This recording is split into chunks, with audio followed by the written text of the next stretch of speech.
महाराष्ट्र हा नरेंद्र मोदीजींच्या पाठीशी आहे आणि मोदीजींनी जो नारा दिला होता, एक है तो सेफ है, महाराष्ट्रातल्या सर्व समाजातल्या लोकांनी एकत्रित येऊन हा नारा यशस्वी केलेला आहे।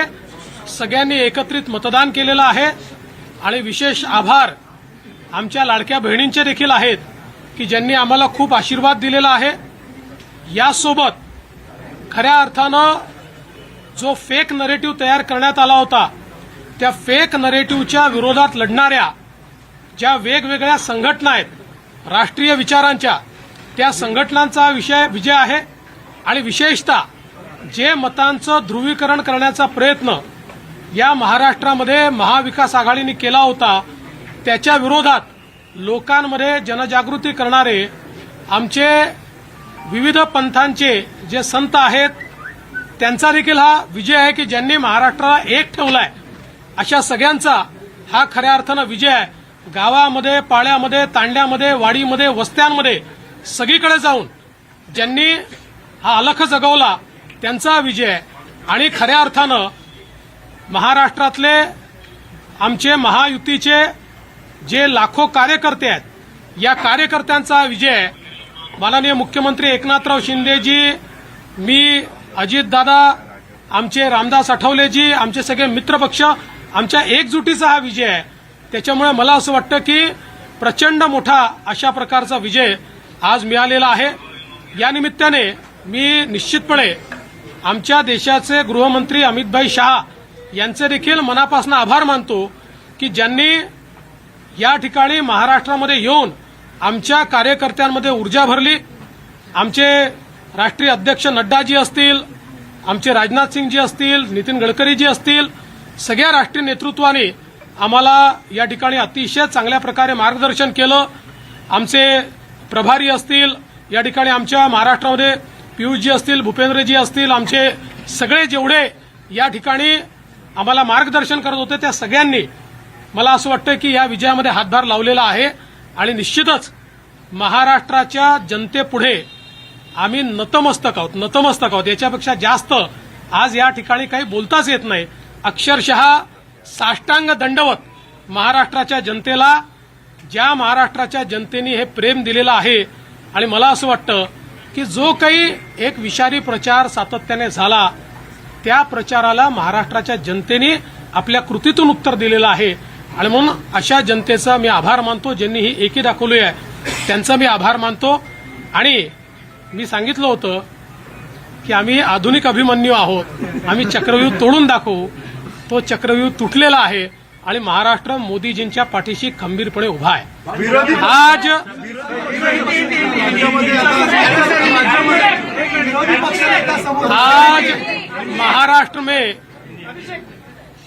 महाराष्ट्र की जनता ने जो अप्रत्याशित इस प्रकार की जीत हमको दी है, इससे ये बात पूरी तरीके से स्थापित होती है कि महाराष्ट्र ये प्रधानमंत्री मोदी जी के पीछे है। और मोदी जी ने जो नारा दिया था, एक है तो सेफ है, इस नारे को यथार्थ में लाते हुए महाराष्ट्र के सभी समाज के सभी लोगों ने एकता दिखाते हुए महाराष्ट्र में मतदान किया है और इसके कारण ये इतनी अच्छी जीत हमको मिली है। मैं विशेष रूप से हमारी लाडली बहनों का, लाडले भाइयों का, लाडले किसानों का, सभी का बहुत आभार व्यक्त करना चाहता हूं। लाडली बहनों ने तो बहुत आशीर्वाद हमको दिया है, जिसके कारण हम लोग निश्चित रूप से एक अच्छा विजय यहां पर संपन्न कर पाए। इसके साथ साथ लोकसभा में जिस फेक नैरेटिव को तैयार किया गया था और यहां पर जिन ताकतों ने अराजकता के माध्यम से फेक नैरेटिव को परकोलेट किया था, उनके खिलाफ लड़ने वाली सारी जो राष्ट्रीय ताकतें थी, जो राष्ट्रवादी विचारों की जितनी हमारी ताकतें थी, वो सारी ताकतों ने मैदान में उतरकर उस फेक नैरेटिव को समाप्त कर दिया। इसलिए उन सभी संगठनों का भी मैं आभार व्यक्त करता हूं जिन्होंने ये करके दिखाया। साथ साथ महाराष्ट्र में जो पोलराइजेशन का प्रयास किया गया था और किसी जाति विशेष, धर्म विशेष को एक धर्म विशेष को पोलराइज करने का जो प्रयास किया गया था, मुझे लगता है वो प्रयास सफल नहीं हुआ, क्योंकि महाराष्ट्र में एक बहुत बड़ी परंपरा है, संतों की परंपरा है। इस परंपरा का निर्वाह करने वाले अलग अलग पंथों के जो हमारे सारे साधु संत हैं, उनका भी आशीर्वाद हमको मिला, जिन्होंने बिल्कुल गांव गांव तक जाकर अलख जगाया और एक रहने का संदेश दिया, जिसके कारण मैं ऐसा मानता हूं कि एक बहुत अच्छा विजय हमको मिला है। विशेष रूप से हमारे मुख्यमंत्री एकनाथ शिंदे जी, उप मुख्यमंत्री अजितदादा पवार जी, रामदास अठौले जी और हमारे साथ की जितनी छोटी पार्टियां हैं, हम सब लोग एक साथ रहे, एक साथ मिलकर हमने ये काम किया। इसलिए मैं ऐसा मानता हूं कि इस एकता का ये विजय है, जो हमारी महायुति थी, अभेद्य इस प्रकार की महायुति थी, महायुति का ये विजय है, ऐसा मैं मानता हूं। और साथ साथ मैं हमारे प्रधानमंत्री जी का तो आभार व्यक्त करता हूं, उनके कारण ही हमको ये जीत मिली है। लेकिन हमारे देश के गृह मंत्री श्री अमित शाह जी, जिन्होंने महाराष्ट्र में आकर कार्यकर्ताओं में एक ऊर्जा का संचार किया, मैं उनका भी आभार व्यक्त करता हूं। हमारे राष्ट्रीय नेतृत्व हमारे नड्डा जी है, हमारे राजनाथ जी है, हमारे नितिन गडकरी जी है, इनका भी आभार व्यक्त करता हूं। हमारे जो चुनाव के प्रभारी है, हमारे जो महाराष्ट्र से मंत्री है, इन सभी का मैं बहुत दिल से आभार व्यक्त करता हूं कि पूरी पार्टी ताकत से हमारे साथ खड़ी हुई। और सबसे महत्व की बात है, हमारे नेताओं ने, हमारी पार्टी ने केवल बीजेपी की सीटों पर काम नहीं किया, हमारी पार्टी ने सारे के सारे महाराष्ट्र के जितने 288 सीटें थी, हमारे दोस्तों की सीटों पर भी काम किया। और मुझे ऐसा लगता है कि इसके कारण एक बहुत अच्छा यहां कार्य संपन्न हुआ। हमारे भूपेंद्र यादव जी, अश्विनी वैष्णव जी, हमारे शिवप्रकाश जी, इनका भी मैं आभार व्यक्त करता हूं। हमारे यहां पर जो हमारे सारे अलग अलग प्रांतों से भी जिन लोगों ने हमको मदद की, उनका भी मैं आभार व्यक्त करता हूं। हमारे पीयूष जी का मैं आभार व्यक्त करता हूं, हमारे शिवराज सिंह चौहान जी का भी मैं आभार व्यक्त करता हूं। मुझे ऐसा लगता है कि एक प्रकार से सामूहिक रूप से हम लोग जब उतरे, तो ये सामूहिक ताकत एक ऐसी ताकत बनी जिसने दिखा दिया कि महाराष्ट्र ये मोदी जी के ही साथ है।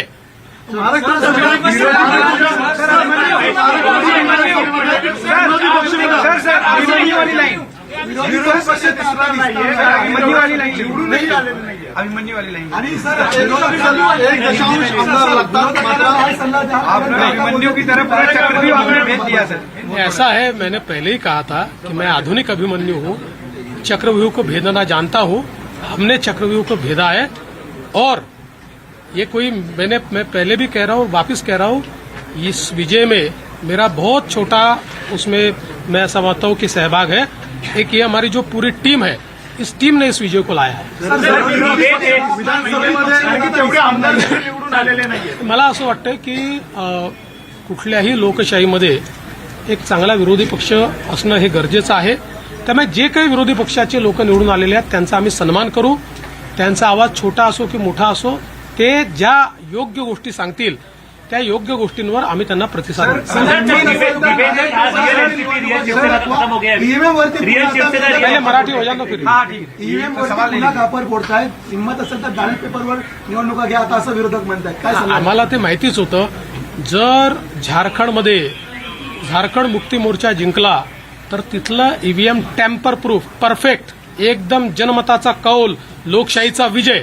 आणि महाराष्ट्रामध्ये हे धाराशाही झाल्याबरोबर लोकशाही खतऱ्यात आलेली आहे, ईव्हीएम प्रॉब्लेममध्ये आहे, ईव्हीएम टॅम्पर झालेला आहे। मला असं वाटतं की कुठेतरी अशा परिस्थितीमध्ये आत्मचिंतन केलं पाहिजे आणि खरी कारणं काय, मला काय त्यांना सल्ला द्यायचा नाही आहे, मी तेवढा मोठाही नाही आहे, पण कधीतरी त्यांना खरी कारणं काय आहेत याचा विचार करावा लागेल। मुख्यमंत्री पदाची स्वप्न पाहिली असे राष्ट्रवादी आणि काँग्रेसमधल्या बड्या नेत्यांचे या विधानसभा निवडणुकीमध्ये पराभव झालेला आहे।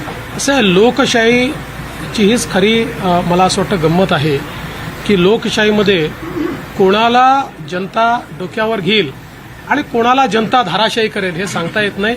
या निवडणुकीने पुन्हा एकदा ते दाखवून दिलं।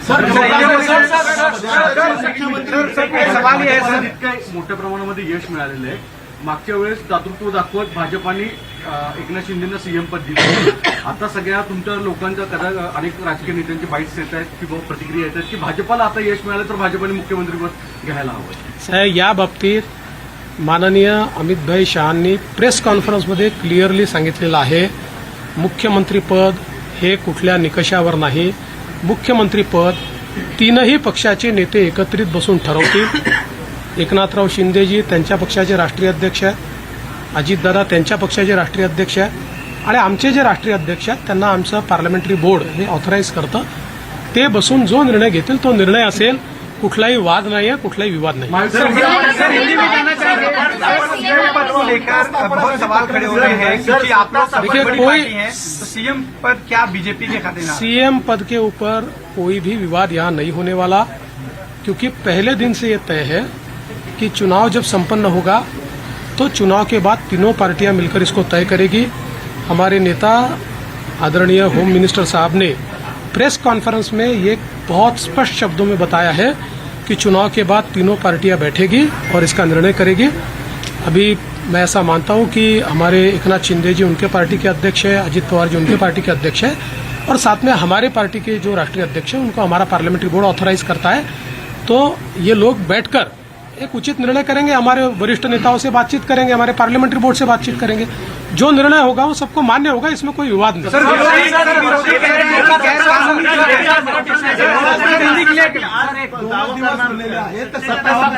नाही बाबा, आता पूर्ण रिझल्ट संपू द्या. आता मी आणि अजितदादा आता सीएम साहेबांकडे चाललो आहे. आम्ही बसून जरा पुढचा काय कार्यक्रम करायचा तो चॉकआउट करू आणि तुम्हाला नीट सांगू. शिवसेना रियल एनसीपी वो भी एंड हो गया, ऐसा आपको लगता है? मुझे ऐसा लगता है कि एक प्रकार से लोगों ने अपना मैंडेट दे दिया. लोगों ने एकनाथ शिंदे जी को रियल शिवसेना के रूप में स्वीकार कर लिया है. बाला साहेब ठाकरे की हिंदू हृदय सम्राट शिवसेना प्रमुख बाला साहेब ठाकरे की जो शिवसेना है उसकी लेजिटिमसी ये एकनाथ शिंदे जी को मिली है और जो मूल एनसीपी है उसकी लेजिटिमसी अजित पवार जी को मिली है. सर, 2 सवाल हैं. या निवडणुकीमध्ये मराठीत विचारतो ना. या निवडणुकीमध्ये कास्ट पोलरायझेशन करण्याचा प्रयत्न महाविकास आघाडीकडनं आवर्जून केला गेला, विशेषतः मराठवाड्यामध्ये आणि विदर्भामध्ये पण वेगवेगळ्या ठिकाणी अशा स्वरूपाचा प्रचार केला गेला. तरी देखील विदर्भ आणि मराठवाडा याच्यामध्ये प्रचंड भाजपला यश मिळताना दिसतंय.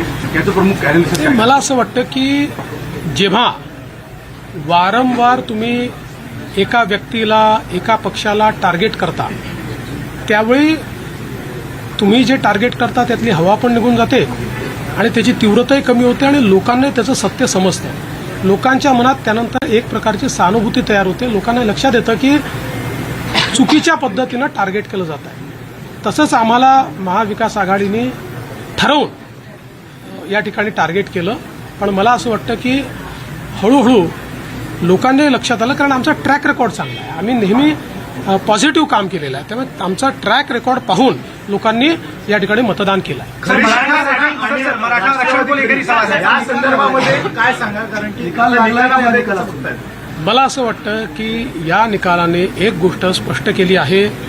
हिंदू हृदय सम्राट शिवसेना प्रमुख बाळासाहेब ठाकरे यांची शिवसेना ही एकनाथराव शिंदेजींची शिवसेना आहे किंवा एकनाथराव शिंदेजी ज्या शिवसेनेचे प्रमुख आहेत तीच शिवसेना ही आता या ठिकाणी हिंदू हृदय सम्राट शिवसेना प्रमुख बाळासाहेब ठाकरेंची आहे. त्याची लेजिटिमसी जी आहे ती आता एकनाथराव शिंदेजींकडे आलेली आहे आणि तशीच राष्ट्रवादी काँग्रेसची लेजिटिमसी जनतेनं अजितदादा पवारांना दिलेली आहे. सर, तुम्हाला 2 फोन आले. एक मराठा समाजाचे काय नेमकं बोलणं झालं आईसोबत आणि अमित शहा? आईचा तर फक्त आशीर्वाद घेतलाय. आईने आशीर्वाद दिलाय आणि अमितभाईंनी खूप आनंद व्यक्त केला आणि अमितभाईंनी या ठिकाणी आमचं अभिनंदन देखील केलं. सर, मराठा आरक्षण को लेकर बड़ा मुद्दा बना. इसके बावजूद आपकी पार्टी बड़ी जीत यहाँ पर हासिल करी.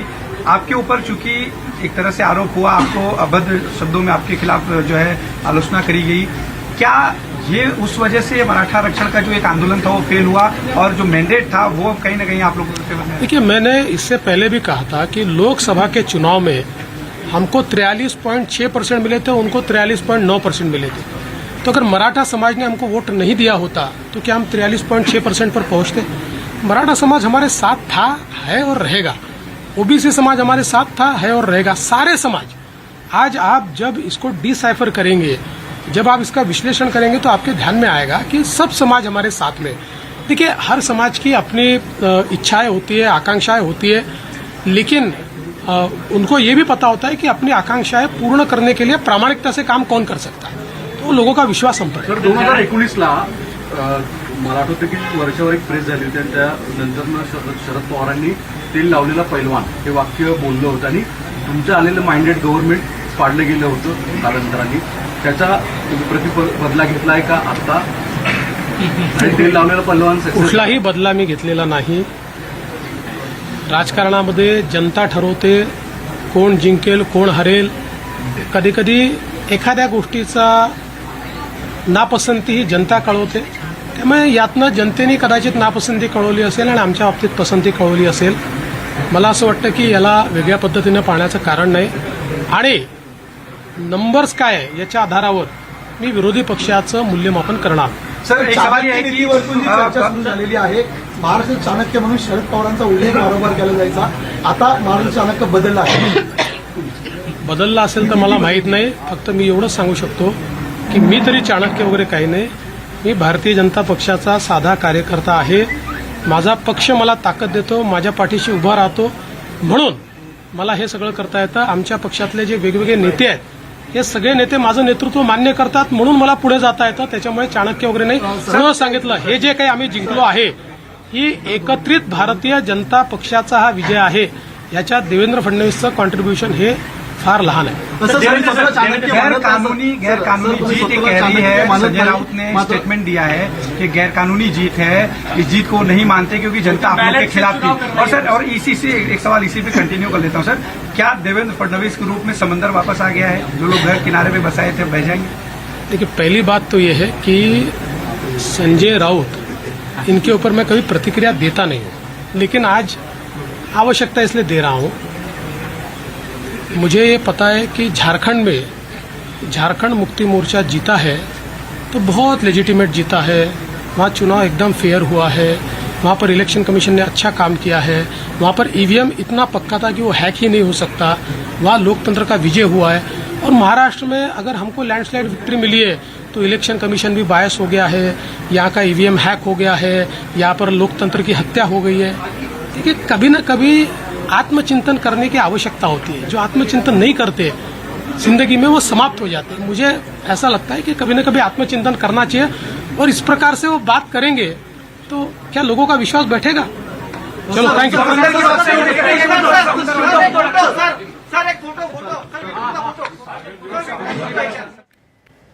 तो देवेंद्र फडणवीस के चेहरे की मुस्कान जो है वो सब कुछ यहाँ पर जाहिर कर रही है. जिस तरह की लैंडस्लाइड विक्ट्री यहाँ पर महायुति ने दर्ज की है, उनके चेहरे पर मुस्कान लेकर आई है. और बीजेपी यहाँ पर 132 सीटों पर जीत दर्ज की है. और अनंत, अगर हम देखें तो बीजेपी 149 सीटों पर खड़ी हुई थी, 149 सीटों पर लड़ी थी, उसमें से 132 पर सीट जीत जो है वो दर्ज करना बहुत बड़ी बात है. और जिस तरह से देवेंद्र फडणवीस कह रहे हैं कि मैं आधुनिक अभिमन्यु हूँ और मैंने विरोधियों के चक्रव्यूह को तोड़ दिया है, वो कॉन्फिडेंस साफ नजर आ रहा है. लगता है मुख्यमंत्री बन सकते हैं. एक और अहम बात उन्होंने बोली कि प्रधानमंत्री ने जो नारा दिया था महाराष्ट्र चुनाव प्रचार के दौरान, एक हैं तो सेफ हैं, उसका बहुत बड़ा इम्पैक्ट हुआ है. दूसरी बात उन्होंने कहा कि जनता के सभी वर्गों ने हमें समर्थन दिया है और जो तुष्टीकरण की राजनीति थी विरोधी पार्टियों की, वो यहाँ पर फेल हुई है. और जो सवाल उठाए गए ईवीएम पर, चुनाव नतीजों पर, उन्होंने कहा कि उन्हें पहले अपना आकलन करना चाहिए, मंथन करना चाहिए ऐसी बातें करने से पहले.